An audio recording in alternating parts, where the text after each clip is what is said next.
program, and we know that we need to get out of here in a timely manner. So while you're eating, I'm going to introduce our program today. But before we talk about today, next month we have Bill Crouch is coming from Crouch & Associates, and his topic, you're not going to want to miss this, because his topic is called A New Landscape for Nonprofits with a New President.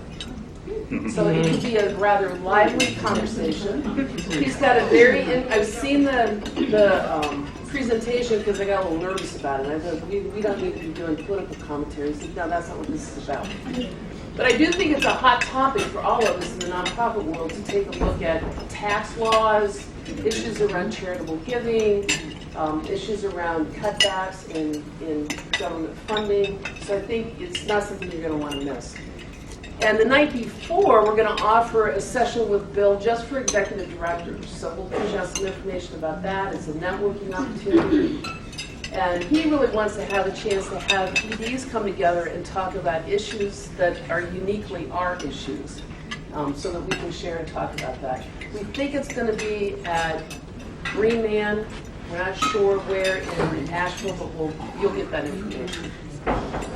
So make sure you register for next month, because I think it'll be really interesting.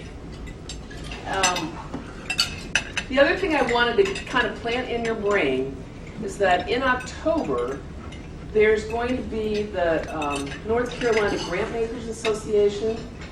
They, a couple times a year, maybe once a year, I don't know how often it is.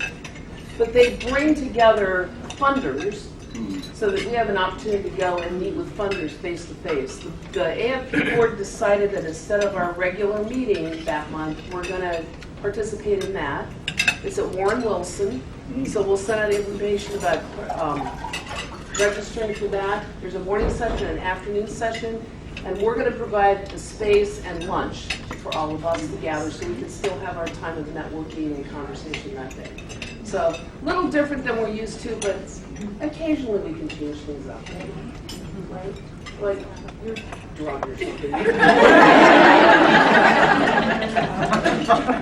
So today, I've been very excited about today's program. Hardy kicked off the capital campaign, probably about 2.5 years ago, started talking about it. And when I became your program person for AFP, one of the topics, there's a whole list of things they really encourage us to cover, and capital campaigns is always on the list. How many of you have been involved in capital campaigns? How many of you loved it and want to do another one? So, capital campaigns are a unique challenge to fundraisers and to organizations. But today's presentation is a little bit different. Alex Comfort came in at the beginning of our campaign and helped us put a structure together for the campaign, and he's going to talk about that in 10 minutes or less. And he knows that I will drag him away from the podium. And this is counting as part of your 10 minutes. But then the fun part of this, and I hope a really informational part and an insightful part for you, is I brought 3 of my volunteers from our campaign, our 2 co-chairs from our campaign, and one of our just never-ending, energetic volunteers on the campaign committee. Because I asked them to talk to you about their perspective of the campaign and how they were asked to be involved in the campaign, what their experience was, because I think for all of us as professionals, that's good information for us, because the campaign is not just on our shoulders. We have to have volunteers help us do that. So I think you'll learn a lot from these folks, and I want you to engage with them and ask questions. And I've told them to be really honest, so it's okay if they're saying Jim and I could have done something differently. That's fine. So I'm going to turn this over to Alex, and thank you for listening. Okay, thank you very much. I will tell you that I've got 10 minutes. I'm going to give you a few basics, a few thoughts about doing this work since 1986, which was the first year I actually took or directed a capital campaign. Wilson Sims in the back has also been a stalwart capital campaign director for many, many years. So between the two of us, ask us questions and we will answer everything. whether or not we really know the answer. So, I just want to tell you a few things about the landscape of capital campaigns, and also I was a little surprised at how few hands I saw up in the air just a minute ago. I want all of you to feel good about this process and to understand that if you haven't done one, you need to be doing one soon. So here's the deal. Every one of us has in our charity, we have our annual fund every year. Those are the dollars that come in every year. They tend to be unrestricted. Here's my $100. I support your organization. You can pay salaries with that. Then you've also got your special events. That's part of your annual fund. Those also tend to be unrestricted. We're going to go to WNCAP's gala this year. Mark Collins is going to charm us with his wonderful stories, and we will wind up with you netting about $180,000 goal. But there are some big ones. That's really annual fund money. Then I also ask you all, in each of your organizations, what is your level of a major gift? Where do you cut it off? $500 to $1,000, that's generally what people do. And if people give $1,000 or more, then they tend to get a little more love from you, and that's okay. They need to. But so this is the beginning of your major gift program. If your organization needs a new van to take somebody somewhere, that's probably going to be a major gift campaign. That's what you're going to concentrate on this year for Mr. and Mrs. Godrocks, who we love very much, but we want to get into their pockets as often as possible. So they give you an annual fund gift. They come to your gala and they bid $2,000 on an auction item. Thank you very much. And then we also want to have something we can talk to them about in terms of a major gift this year. All right? Your major gift campaign tends to be mostly around your major gift prospects and not the little lady who's giving you 25 bucks. All right? This is your annual major gift prospect thing. And one reason most charities don't do very well with their major giving is they don't have anything they're presenting to their donors. They don't know what they're buying. So they just send you your annual fund. So you need a major gift project every year. But then comes the day when you finally need to build a new building. Or you need to do something really major, and then you realize this has got to be a capital campaign. When I started in '86, we told people this is a once-in-a-lifetime experience. Now they're doing them on a rotating schedule, okay? And your big nonprofits are doing them every 5 years, all right? If they do it right, then they'll finish with a 2-year plan giving campaign, but that's another subject. But anyway, they're very regular. Now, there's a problem with this because Mr. and Mrs. Godrocks get used to this, and rather than a once-in-a-lifetime gift, they're now giving out of their normal discretionary income. They're not using their capital to make the gift. They're giving you $3,000 over 3 years, maybe. So here's the deal with your capital campaign. You need 4 things. All right, hear me on this. You need an absolutely great case, a reason you need the money. We're going to build a cancer center. All right? State-of-the-art cancer center. People in the medical world know that Dr. Bill Medina is one of the top oncologists in the country. People in Henderson County might not know that. So Henderson County needs a really first-class cancer center. And they've got one. Yay. So you got to have the right case, something people can understand. You have to have the right leadership. All right? Do I trust Kim Hinkleman and Jim Brewer, the 2 main people on the staff at Pardee Hospital? If I don't, you're in trouble. So you got to have the right internal leadership. You have to have the right external leadership, and I'll talk about that in a minute. And that's the volunteers, and I'm so glad so many people are here today on that. Then you need urgency, and the urgency is, why do we need to do this now? Why can't we push it off another 5 years? If you don't have urgency for your capital campaign, your donors are going to know it, and they're not going to be particularly ready to jump into their checkbook to help you. So you need to create urgency, you need to have urgency, or you'll have a problem. And then the last thing to understand is that a capital campaign is when we're all in.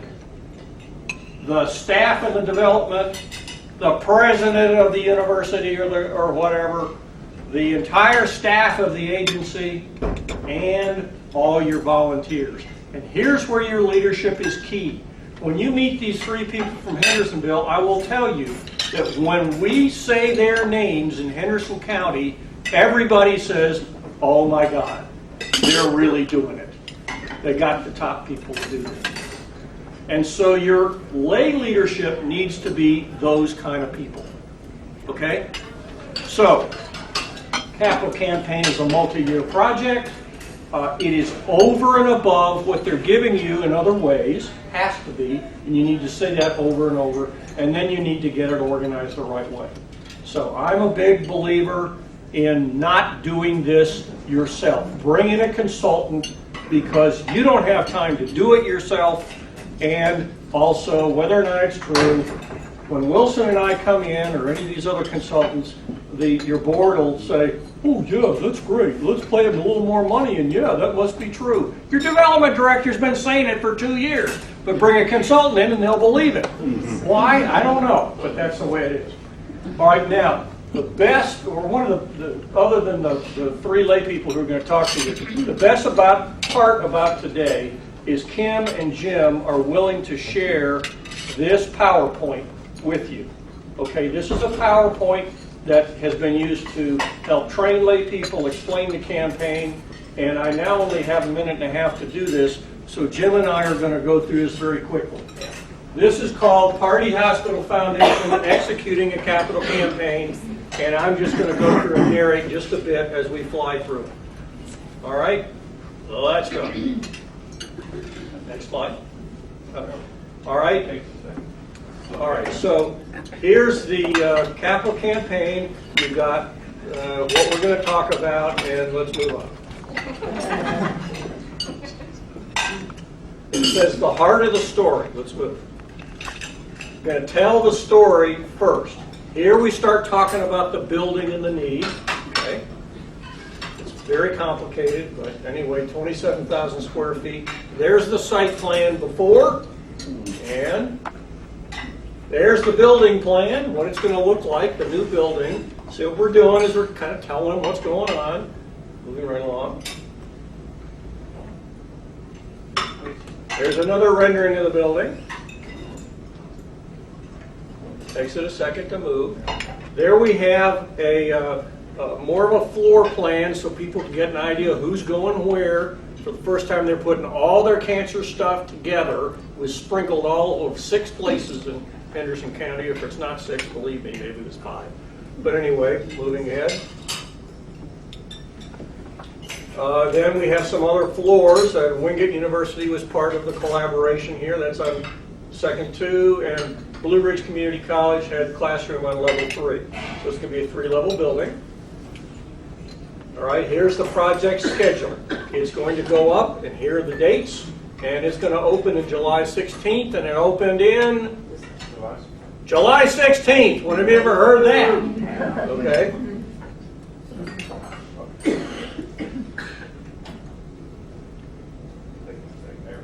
All right, here's the design process.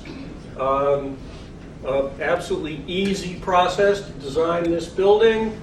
And, well, Jim had hair when it was designed, before it was designed. Okay. Estimated capital investment from Pardee is $7 million. Okay, here's some more stuff about why we need it, why it's a good idea. It is not business as usual. You see that line? Yay! Play the band! This is not business as usual, folks. Please understand that. Everybody's got to do everything. Mr. President of the hospital, that means you too have to do all kinds of things to help raise money. And we go. Who's going to be involved? Oh, there's the campaign director on the bottom. Here's a timeline for it. The timeline was hit. Some more timeline. All these dates were hit. Fully integrated with a hospital strategic plan. Yeah, that's some politics. Okay.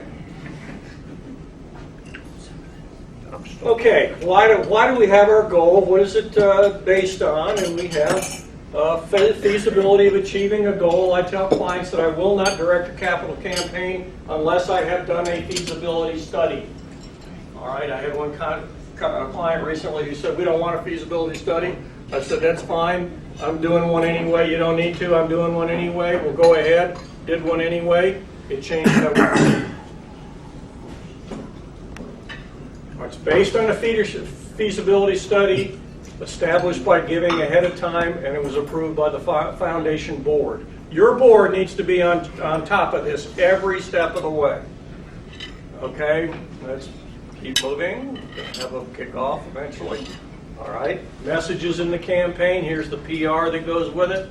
This is one reason why this is so useful for you. More messages. Here we have the campaign highlights. This will tell you kind of how it's done in phases. Here's the budget. What it takes to do a capital campaign. And then it's got questions after it. So this is I did this in just a few minutes, but it's a great look for you to see, kind of how you set this up and how you do your preliminary communication. All right. Now, again, I got to tell you, this is not something to be afraid of, but it is something to understand. You got to be all in. You got to have everybody involved. Okay. And at this point, I'm going to. The important thing today is what the volunteers say. If you don't have volunteers who are trained, enthusiastic, and out there, you're not going to have anywhere near the ears you need and the work going on. So it's critical. Thank you. Thanks, Alice. I'm going to ask these three to come up. So while they're coming up here, we need to move the chair.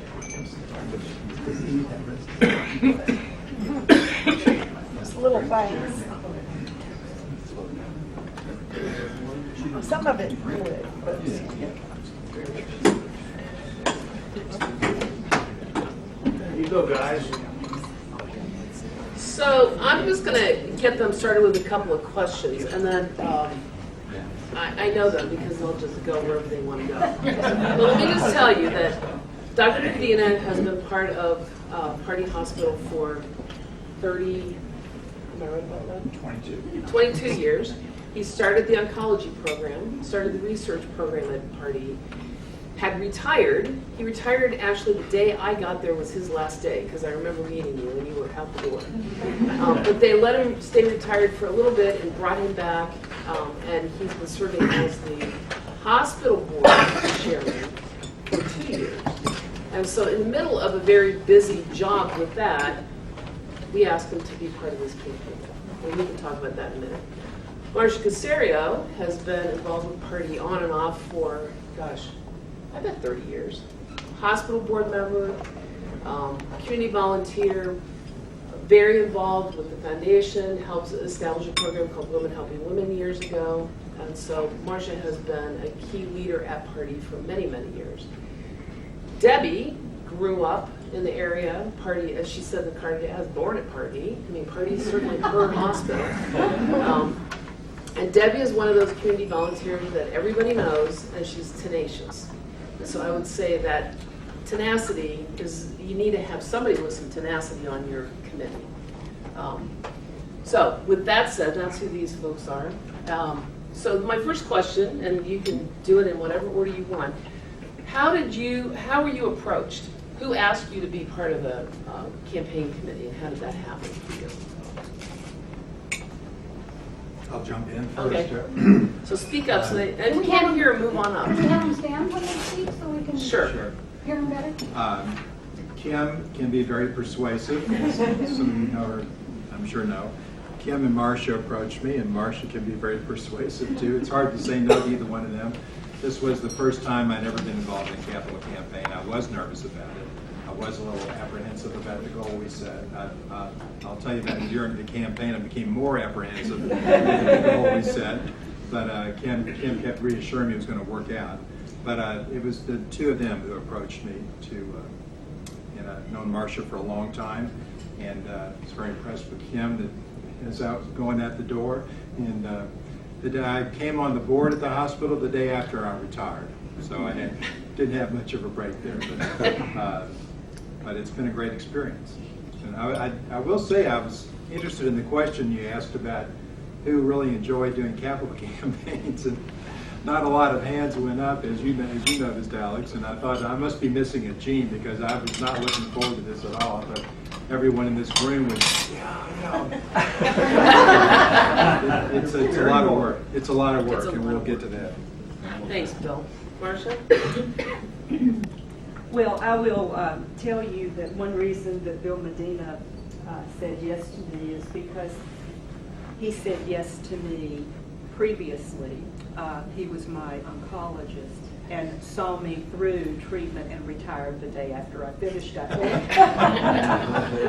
And that said, I kind of felt that we would make a good team.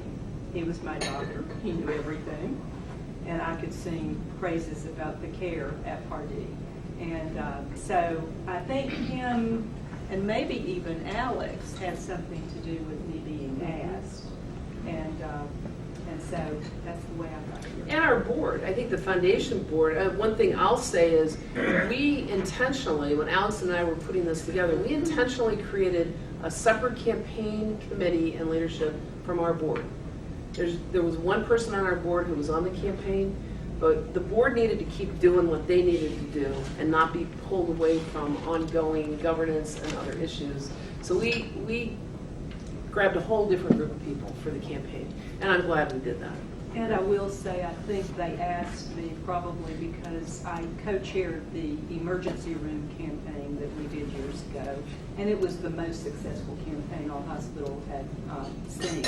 And then I was involved in the creation of Women Helping Women, which has proven to be a real, booster of. Right. So Thank you. Miss Debbie. I was approached by Marcia. She called me and said, let's have lunch. And she said, I'm getting involved with the new Cancer Center campaign, and I want you to come on board. And I said, tell me about the campaign. And she went on to explain that it was going to be a $6 million fundraiser and that Dr. Medina was co-chairing it. And I had helped start Women Helping Women under Marcia's leadership. And I had been her good friend and seen her through her cancer treatment. And how could I say no to Marcia? And I believed in this. I believed in the hospital, and I believed in the campaign, and whatever I do, I have to believe in what I'm doing. And I felt very strongly that I could do this with God's help and the wonderful leadership team that we've had. One thing I can say about this whole campaign is we have had great leadership. I feel like I've had wonderful teammates. I mean, from Kim, Jim, Alex, from the inception, Marcia and Bill. If I have a question, if I have something that I'm struggling with, I can go to these people, and they're my teammates, okay? I'm not competing with anybody. They work as a team, and that's what I like. So before you sit down, what did you think when you heard 6 million? Because for us, in our community, that was a huge number that Alex made me say. Because he did do a feasibility study and came back, I think you said 5, but let's push it to 6. And I was like, oh my God. But what do you think? It didn't really scare me, but I've never done a capital campaign. So it's scaring me now that I'm at the end of the capital campaign, but it didn't scare me then. Maybe that was my being naive. Okay. What do you think? Bill, you already shared what you thought. That was a big number. Marcia? Well, I really thought it was doable.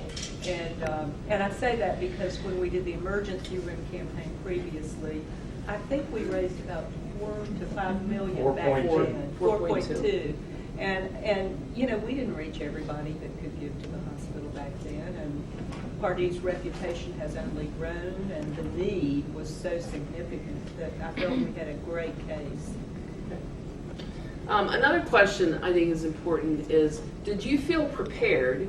So, we had meetings, we had kind of organizational meetings and put materials together, but when we started working with lists and had names of people, did you feel prepared to go forth and raise money? I mean, how'd you feel about that?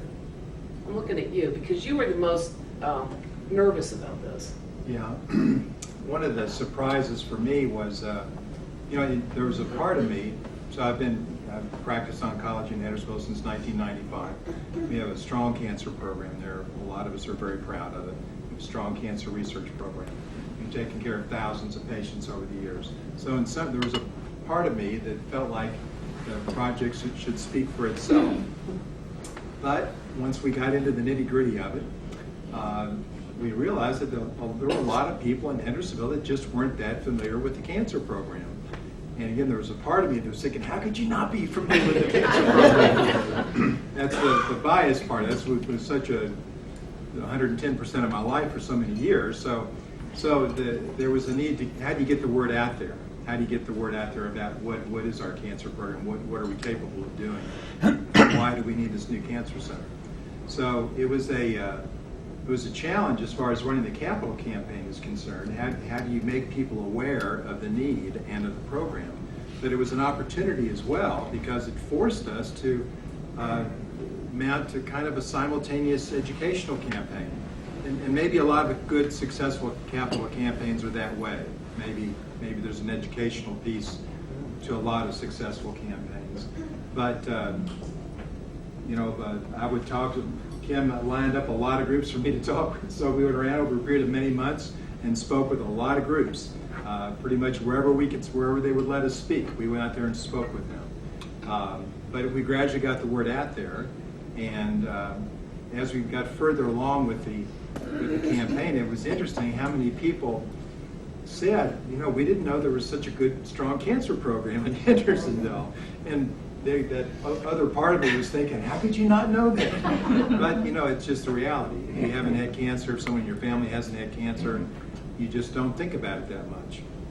Or you might think, well, we've got to go to a larger city or a university hospital to get a modern, up-to-date cancer treatment. So there's this important educational piece.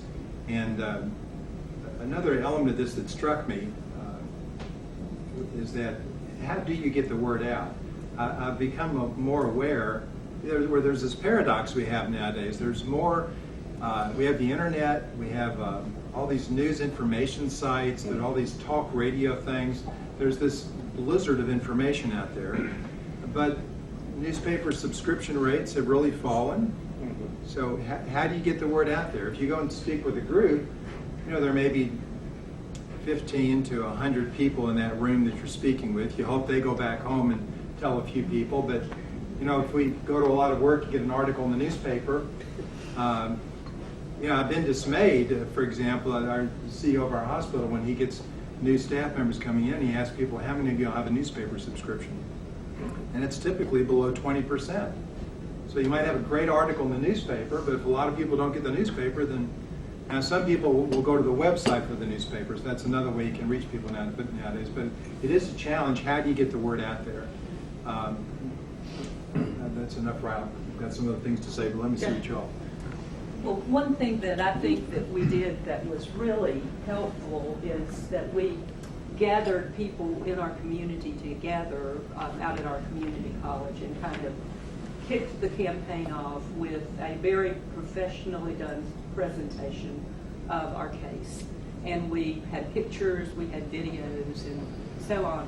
And the one thing that hit me as I was doing my piece of it was that I asked, and I'm going to ask you now, if I was seeking your support for our campaign, and I said these things, how many of you have ever had a family member that had cancer?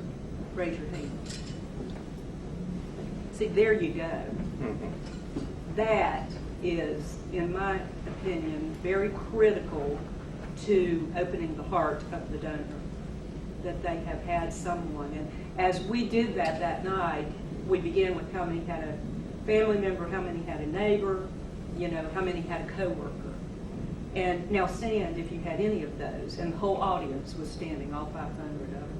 And so I think, that night we created an understanding of why we need to do this, and our story certainly proved that the growth of our cancer center, that our current cancer center prior to that was significant, and we were, blowing out the numbers that we could handle in the current treatment center, and we were going to have to bus cancer patients to Mission to be treated if we did not have a new CT scanner, the treatment machine. And trust me, in Henderson County, that comment plays really well. Yeah, and so I really think that up front, we got a little bit of momentum, and then we got a major gift, and, we were off and running. Well, you don't have to speak to that question. You want me to go to the next question? Okay. Was the way the committee was organized, was that helpful to you? Were there things that you wished you could have done differently or would have been a better resource for you? You're allowed to speak freely. I thought the committees were well organized. The only thing that, and this is kind of related to what Bill said, I think the messaging about the campaign has to have a really cohesive strategy. And we had a very good packet that was very attractive. They produced a video. We had materials of all kinds. We did, presentations. But, I identify with Bill about how do you get the word out if people don't read the newspaper. Well, a lot of people do, but I think we have to really promote and strategize how this successful ask and a donor doing a $200,000 gift to create a garden in memory of his mother's cancer battle, how we, turn that into a motivating story. And Kim, secured that gift right after the Blue Ridge Community College event. And then that story was in the newspaper. And my belief is it's got to be a combination of ads, stories about grateful patients, stories about the facility, radio programs, civic group presentations, all of that. And it's really got to be so strategic. And I think if you lose control of that, you can't be successful.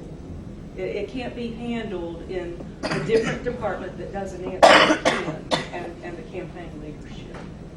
It's an interesting point, and one of the things that happened to us was, we're a small community with two papers. One's a weekly and one's a daily. And they both were really interested at the beginning and ran 2 or 3 compelling stories, and then after that went, we need new news, people. And we're like, wow, this would be a long couple of years if we can't get more stories. And so we actually created an ad campaign where we created patient stories, made it look like it was something in the newspaper. We paid for the ad space so that we had a constant presence with stories in the paper, because that was our workaround. And I think my point is every campaign is not linear. It goes all over the place depending on what's happening. So you get a big gift, great, that gives you some juice. Something doesn't come in that you anticipated as your lead gift. We had that happen. Had a conversation with a woman, made a commitment to be a lead gift, and she died 2 weeks later and never was able to fulfill that. And so, those things happen, so you kind of step back and go, okay, now, Alex, now what are we going to do? Because we counted on that. And so, our workaround with these newspapers who weren't going to stick with us for 2 years telling the story, we just bought space and told the story ourselves. And that way, too, you control the message. Right. Mm-hmm. You are dependent on the reporter getting it right because you've written it for the person that answers to you. I'm going to ask Debbie to share a story. So halfway through our campaign, a year into this, we had a great first year. We were all feeling pretty good about it. And we kind of hit a lull. We kind of tapped all those initial resources. You know, we all know who that list is, right? You could make a list today of all those first gifts that you're going to get in the door. Feeling really good about it. We're moving along. And then we hit this lull. And it was like, we need to re-energize this. And that's also pretty normal in a campaign is halfway through. You need different leadership. You tire out the people who have worked forever, for a year. They've tapped all their resources. They're not having anybody else to talk to. And then Ms. Tenacious Debbie came along, so why don't you share that story? Okay, Kim tells the story a little bit differently than I'm going to tell it. Okay, I had a dear friend that I had been talking to about coming to Women Helping Women with me. In 1998, Marsha had asked me to help start Women Helping Women, which is a program where we were helping to fund underinsured and uninsured women. And we started out with breast cancer so that they could go and get a mammogram. That's how we started the program. And I've been talking to my friend Brian Robinson about this and telling him I wanted him to come with me to hear Joan London speak. He's an actor, and I thought he would really love hearing Joan London speak. And I just thought it would get him engaged and involved with the hospital. And he kept telling me, okay, maybe I will, maybe I will. So he went to a yoga retreat for 2 weeks, and we kind of have a little system where he calls me when the plane lands, and I know he's okay. And then when he gets in the car and drives back home, he calls me, lets me know he's okay. So he called me. It was about 11 o'clock. I think it was on a Saturday night. It was very late. And he said, I've landed in Atlanta, and I want to go to Women Helping Women with you. And I went, okay. We had sold out at Women Helping Women. We were putting tables in the hallway, and I thought, I am not about to ask him for one more ticket. Because she'd been asking me every day for one more ticket for other people, Yeah. truth be told. Right? And so, but I just felt it was so important to get these donors there to hear the story. So I said, okay, I'll do my best. He said, Motherboard, he calls me Motherboard. He said, Motherboard, I will give you a nice donation. And I said, okay. Well, I was also on the fundraising for Women Helping Women, and I knew we'd met our goal, and I started thinking about it, and I literally prayed about this. I said, you know, what is Kim going to say to me? Because I've asked and I've asked. So I thought, I'm going to think about this, and I'm going to compose an email. And I guess it was about 2:30, 3 o'clock in the morning. I got up and I composed an email to Kim. And I told her why I needed this ticket and that it was really important that I bring him to this function. And at that point, I don't think you had ever met him, had you? No. Marcia had met him, but I don't. And Bill knew him from acting at the Playhouse, but no one had really ever met him. And so Kim wrote me back the next day, and she said, I will give you one more ticket, but do not ask me for another ticket if the person's going to name the hospital. So I said to Brian when he got home, I said, I've gotten a ticket for you, but this was like an act of God. And I mean, I really want you to do this for me. I want you to come and take a tour of the cancer center. I feel like the walls speak, and instead of giving money to Women Helping Women, I want you to make a donation to the cancer center. But let's go look at the cancer center, and I just want you to see it. And he said, I'll be glad to do that. And this was on Tuesday. He came back. And I talked to Marcia over the weekend. I told her what was going on. And I said, you know, we're kind of at that stage of the campaign where we need an energizer. We need a boost. And we talked about doing a challenge match. If we could get him to give X amount of dollars to challenge the community that he would match to step up, that would be what we needed as a committee to get this boost of energy and money.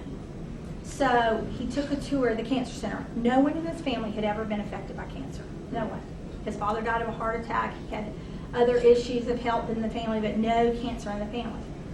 But when he took the tour, being as artistic as he is, he saw all the light, he saw the warmth, he saw the artistry in the building, and he actually got tearful. And I said, at the end of the campaign, we went for lunch, and we sat down, and I told him, I proposed the idea that I wanted him to give a challenge gift to the community.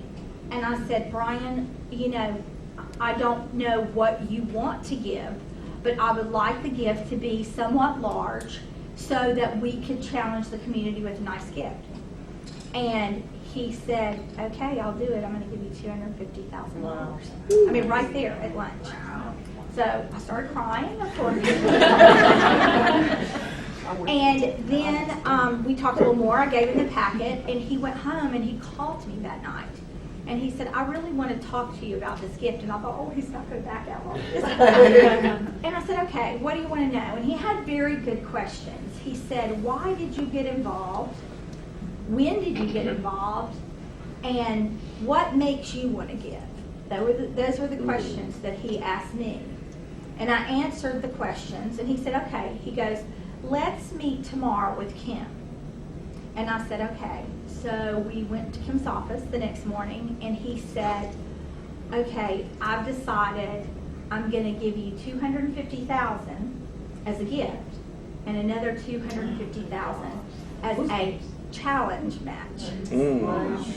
So I just handed the box of tissues to him. And then the next day, he said, I've thought about this, and I'm going to give you a $500,000 gift over time and the $250,000 matching gift to the community. So at that point, I was speechless. But We were all crying. it was a beautiful story. I think the thing that I learned from that is a lot of people kept saying to me, you need to ask someone for X amount of dollars. If I had asked Brian, who's my major donor, for X amount of dollars, I would never have asked him for $250,000. Maybe because I would have been afraid to, with him being a first-time donor, and second of all, because I would think he wouldn't give me anything because I asked for too much. So this was an incident, in my opinion, where just not asking for an amount benefited. Created a dialogue. Yeah. It So- really did give us some energy too and some momentum because we were Bam. concerned. I was pretty concerned.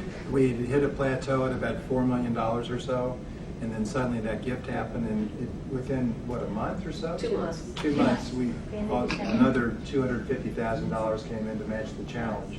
So in the span of about 2 months, suddenly we had an extra $1 million. But we were in front of an audience of how many women? 450 women. Yeah.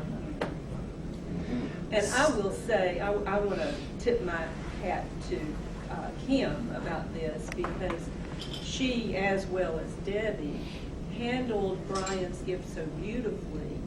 And, you know, he's an actor.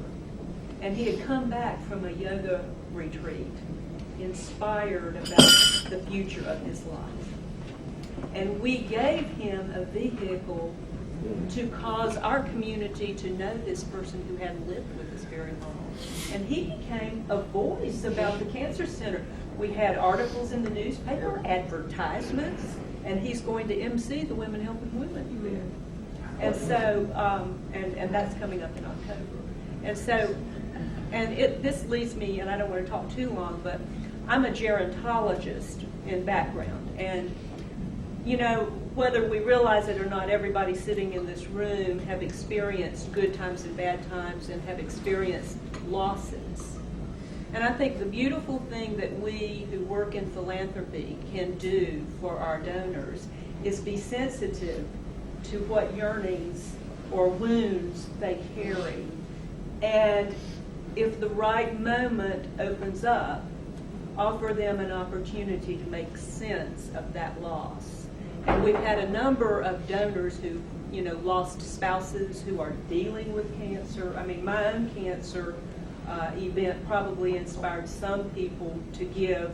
My husband is a physician, and we had some grateful patients do so. But I think we should never lose sight of that. There was something with Brian that made him cry. And what is it? You know, is he meant to do something with that feeling to turn it into a positive? Because research shows that when people can make sense of their losses, they're okay again. They're not grieving so much. Thanks, Marcia. So, 2 cents. I think all of us have donors, board members, volunteers like this. I think we sometimes get in our own way and don't, what we did was turn these people loose. And it was incredible, the energy and they kept Jim and me going. Now, Jim is tired of doing tours of the cancer center. He has been tireless in his talking to people and working with people and giving tours and getting the story out there. And I think we're all ready for our campaign to be done. And this last $100,000 is going to kill us. I mean, we're 100. I do want to say one more thing. Yes, you may say one more thing. I want to say that Brian had not even lived in Hendersonville a year. He had not even lived in Hendersonville. But I have to say that I don't know what I would have done without Jim giving these tours, because we have over 600 gifts and over, how much? 600 donors, sorry. 600 donors, and about 245 were new gifts, brand new gifts to the hospital. And I really think the walls talk. If you're building a building or you're doing a capital campaign that you can take somebody in a hard hat, or you can take them when the building is built, I mean, those walls talk. It wasn't me, it was those walls. And I really believe that if you can get somebody engaged with somebody who knows as much as Jim knew when he was taking them on this tour, I mean, every fact about how much was budgeted, you know, how much we spent, what the, you know, all about the research program that Bill Medina started, all about cancer. I mean, he's so educated. And I think being educated was the key to this campaign, for me. We've got a couple minutes. Any questions? Yeah, Mark. Yeah, I'm curious about how you involved staff at the hospital. If you did, if that was part of the effort, and how you got them as donors and being energized about the campaign. We did. Karen was part of that too. We really tried to get the family in first. So foundation board, within the first month, everybody had made a gift. Hospital board, just about everybody had made a gift. And then we went to our employees and asked, and we chose 2 people who were leaders and department directors at the hospital to serve on the campaign committee and run a campaign for employees. And so there was a whole effort around that for that first year, and I felt we had a really nice response from our employees. It was very touching, the response. Yeah. One of the things they did was to, correct me if I'm wrong, but they set up a program to donate 1 hour out of each of the salary of each pay period. The hour And, club. and a couple of hundred employees signed up for that. So it was very touching to see how the employees were invested in that. And that number that Debbie mentioned of the 249, about 100 and almost 150 of them were employees that made a gift to the First time gift. gift to the. So Mark, great question, because we made a very specific effort and a focus on our employee base. Because if you're in the community soliciting gifts, they should be saying to you, well, is your leadership all in? And is your board supporting this? And are your employees supporting this? And so we felt that it was really important to be able to say yes to that first before we were out trying to get money from other people. Another point I'd like to make, I would like some questions also, but telling the story is so important. And our story kind of slowly evolved over time. We kept our core story, but we fleshed it out a little bit more. So, for example, in the beginning, the emphasis was on consolidating our cancer services. We had 6 different services in 5 different locations, and we wanted to bring them under one roof, thinking it would be so much more convenient for the patients and their families. And that was the heart of the story. But we also, as time went by, we also said, this is going to be our cancer center for at least the next 25 years. So we're trying to build for the future. We want to continue to attract good doctors, good nurses, good therapists to our hospital. This is going to be it for a generation. So let's try to make this as good as we can. We had the combined projects with Wingate for their Doctor of Pharmacy program and their Physician's Assistant program on the 2nd floor, and Blue Ridge Community College for about 6 different technologists and technicians and nurses' aides and 2-year nursing degree programs there. So we could honestly say we're building for the future. These are the healthcare professionals who will be taking care of us for years to come. So it made it a convincing story. The other thing was that, with all the rancor going on in Washington and in Raleigh now, we could show that the Henderson County, the city of Hendersonville, Wingate, Blue Ridge Community College, and Party Hospital could all come together in this crazy quilt of 5 parties, but make something work and come in on schedule and under budget. So it was a good, kind of a feel-good story. The last point about that is Debbie touched on that, the walls did speak. Once we, and this may be helpful for other campaigns as well. It helps if you're building a building, but there are probably analogies.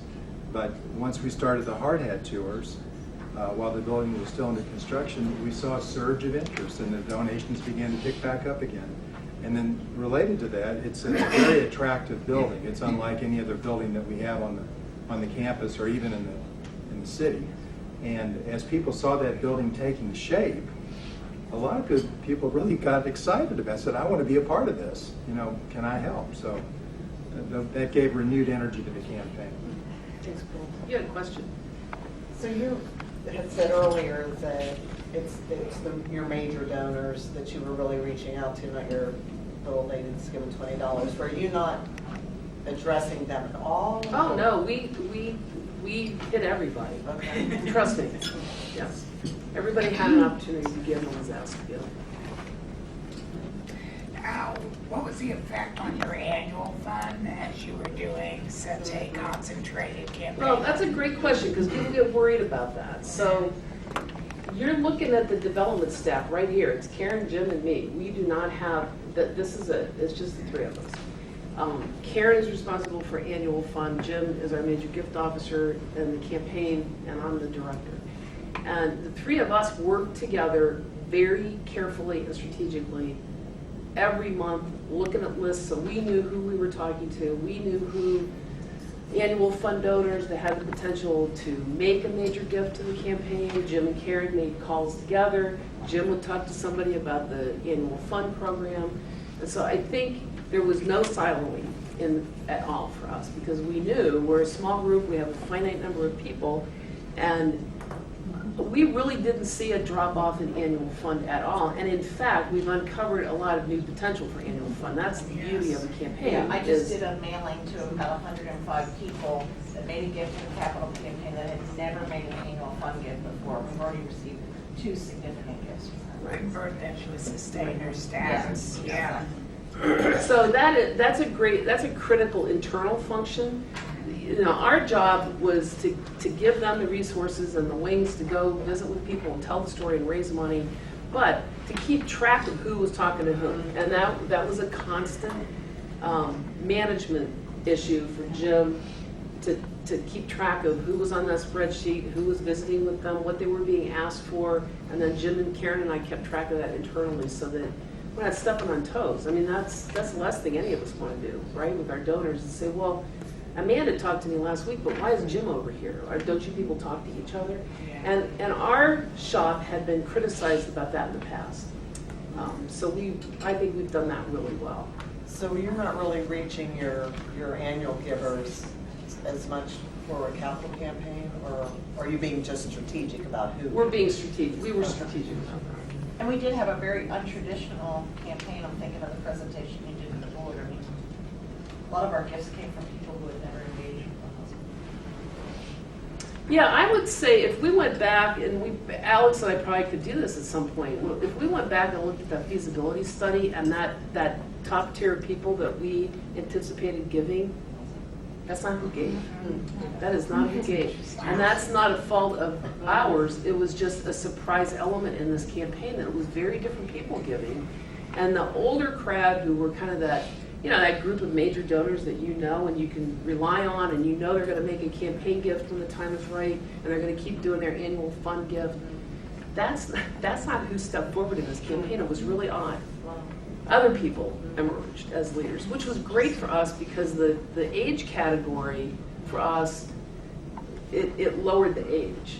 So I'm thrilled that it wasn't the 80 and above group, that it was the 60 to 70-year-olds that really we can focus in on now. And what you're saying is a well-run capital campaign positions the charity for the future in a way nothing else can. Yeah. But we were surprised at that, quite frankly. That it wasn't our true blue longtime donors.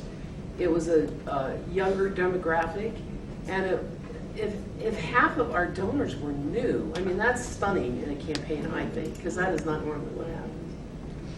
What was your balance with gifts versus grants? That's my exact question. Oh, Um, yeah. gosh, very small percentage were grants. Very, very small. Really? Yeah, very, very small. Yeah. I mean, it's certainly, it probably is less than $500,000, I would think. Yeah. So, Not because we didn't want more. Some we thought we could get. well, you know, capital grants are harder and harder to put your hands Yeah, on. they are. Just to emphasize that point too, Debbie talked about the gift of $750,000. And then I think the largest gift after that, I believe, was $175,000. Mhm. And then 80,000. And 80,000. And 80,000. So most, my understanding is that many capital campaigns, I think the formula is you get 80% of the money from 20% of the donors. Yeah. Right. Most of our donations came from small and medium-sized donations.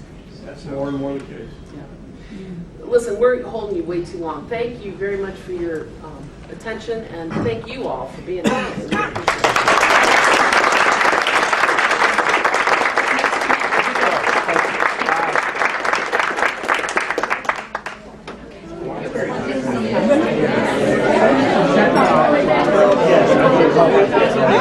Yes.